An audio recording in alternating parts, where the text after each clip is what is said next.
আসসালামু আলাইকুম রহমতুল্লাহ। শ্বাসকষ্ট এটা বিভিন্ন বয়সের মানুষের হতে দেখা যায়।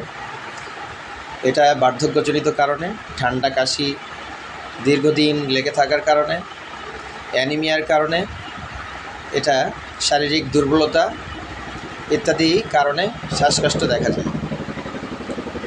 শ্বাসকষ্ট থেকে চিরমুক্তির জন্যে হোমিওপ্যাথিতে আমাদের চমৎকার কিছু ঔষধ রয়েছে, যেটা প্রথম পর্যায় থেকে যদি শুরু করা যায় চিকিৎসার মাধ্যমে, আলহামদুলিল্লাহ হোমিওপ্যাথিতে কিছু অত্যন্ত গুরুত্বপূর্ণ ভালো কিছু ঔষধ রয়েছে, যে ঔষধগুলো নিয়মিত সুন্দরভাবে যদি সেবন করা যায়, আলহামদুলিল্লাহ শ্বাসকষ্ট থেকে চির মুক্তি সম্ভব।